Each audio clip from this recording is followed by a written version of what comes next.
With the return of Emmanuel Moseley, it comes on the cusp of a 2-interception game from one Jerry Jacobs. Great game. And a bit of a bounce-back game the previous game, too. I know there's a couple PIs we were upset about, but I thought Jerry had a bounce-back game, considering what the Seattle game was for him. What are your expectations that happen there?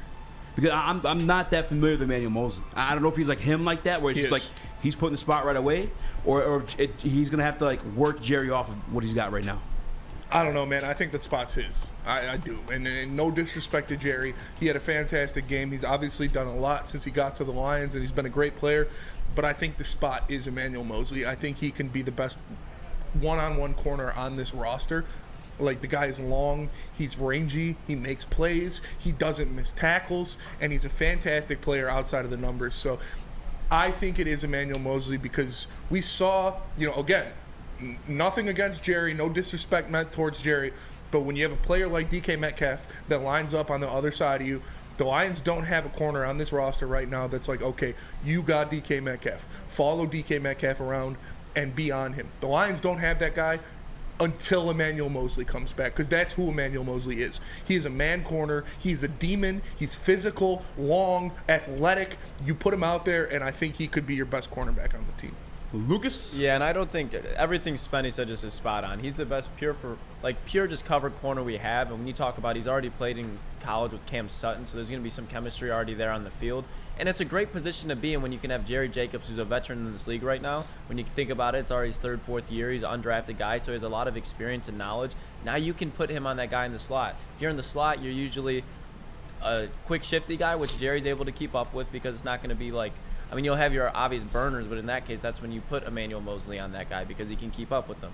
Jerry's going to have a favorable matchup every week, and now we have a guy that, like, when you go into Tampa next week, go on Mike Evans. Emmanuel Moseley can do that. And I don't think it's going to happen this week. I think in the ease him in this week against Carolina, he's definitely going to be on a snap count. In my opinion, he should be. But then I think Tampa Bay, Baltimore, you're really going to see what Emmanuel Moseley can do because, like Spenny said, he's a tone setter too off the edge. Like him and Cam Sutton both. They were balling out together in college. Like they were drinking the same juice. They're about the same action. So he sets the tone on the edge as well. And that's going to be on the other side of Cam Sutton. The Roar 99 mentions E-Man will go 40-60 split according to Campbell this Sunday. I guess my question is, and I get that those are those expectations for him, but we spoke with a member of PFF before the season started when we were kind of high on the secondary, which deservingly so. I think they've proven that for like the first 4 games outside of the Seattle situation. What is there to say, though, with the chemistry?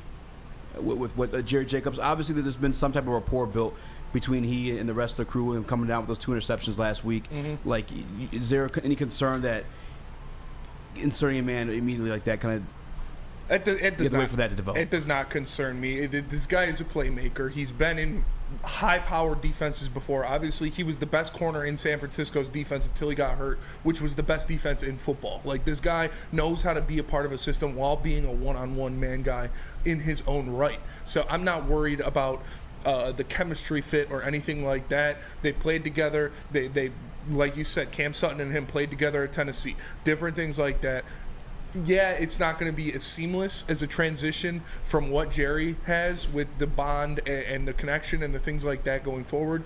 But Emmanuel Moseley brings a different level of athleticism, a different level of skill. And again, no disrespect to Jerry Jacobs. I love Jerry Jacobs. He's a fantastic player. He's done a lot of great things, and he had a great game against Green Bay. But this guy, Emmanuel Moseley, was brought in here to be that lockdown corner, that shutdown corner. And when you have that, you put that out there as soon as you can. Lucas, you played corner. Mm-hmm. What does it say, I guess, for like a chemistry in the backfield?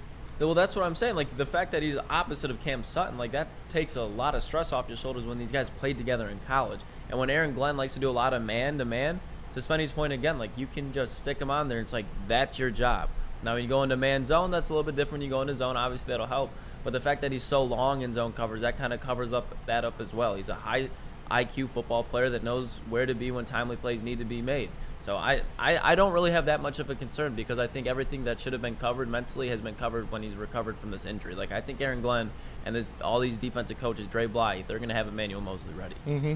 Yeah, and just 4 games of action last year, he only allowed a 63% quarterback rating when targeted. Had 1 interception on top of that, too. He's 5'11", weighs $190. He puts the stick on people, too.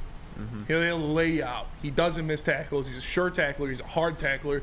And he fits Like, not that Jerry doesn't. Again, I hate to do this because he's coming off of such a great game. Yeah. He's such a good guy, and he's been so solid for this team since he's gotten here. But Emmanuel Moseley is a different level of player. He is the cornerback one. He was brought in here to be the cornerback one. And I expect him to fulfill that role as soon as he's ready. Actually, I'm looking last year. He actually had a touchdown against Carolina last year. Emmanuel Moseley, that is. Shot out. What were you say, Chris? Nothing, but I am very excited for everything you guys said. Like I love the big rangy cornerbacks, like what they can do against the bigger receivers.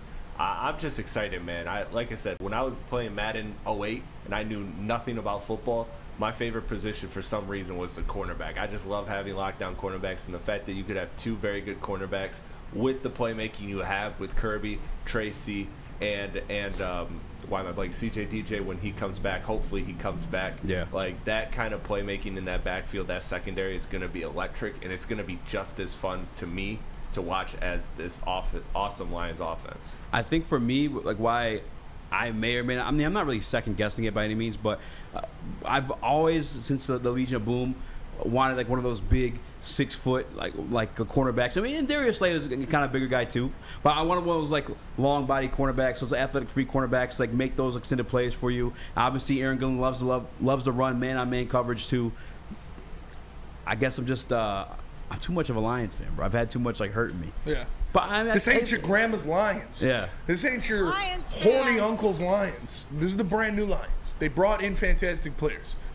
You had questions about Sutton when we first brought him in. I did. He has been, all of those questions Phenomenal. have been answered. Phenomenal. We've had no questions about David Montgomery because we knew what David Montgomery was coming into this game. Yeah. A dog. But this is another Brad Holmes signing that he went out there and he got a fantastic player to play a spot that they need. And if I may, real quick too, like the other piece about this, and it sounds like kind of like arrogant, but again, I still feel the same way about the Detroit Lions versus Carolina Panthers game. I think this Detroit, I mean, they're minus 9.5 through Vegas for a reason. Vegas isn't a fan of the Detroit Lions. They make money. They want to make money. They set the line at 9.5 for a reason. I think this is a perfect game for him to kind of incorporate himself within this defense. For them to kind of like, I guess, try things out. Not even try things out, but for him to get his feet wet. It's a perfect setting against a rookie quarterback. All that stuff. Yeah, it's perfect. You got a 5'3" rookie quarterback on the other side. You don't really have a number one receiver that you got to worry about. Yeah. Like, you don't have a DK Metcalf DJ out there. Chark revenge game. DJ Chark revenge game. You know. Tracy Walker. We'll see what happens. Yeah, And Tracy Walker smacking him. you've got Love him though. Kirby coming back, hopefully. Yeah. Hopefully Kirby will be ready Kirby's to coming go back. in this game. So I'm just excited. I really want to see him out there. I really want to see what he can do for this team because I do think he'll be an improvement. And again, no hate on Jerry. Jerry, Yeah. we love you, man. You know we love you. It's just, it's business. This kind of is the perfect game for, I guess, both J-Mo and E-Man. Yeah. Stepping, like, getting their feet wet for the first time this season. Yeah. It literally is. Especially off major injuries too. I mean, I know J-Mo's far from the ACL, but he was dealing with the hamstring too over the season. With Emmanuel Moseley dealing with an Achilles. That's a scary injury to have as a DB. Ask Tre'Davious White. I'm not even trying to be funny, but then you see Okudah as well. Like, recovering from Achilles is not an easy thing to do when you're running backwards every play. I cannot fucking wait now. Yeah, me too. I'm pumped to see some Emmanuel Moseley.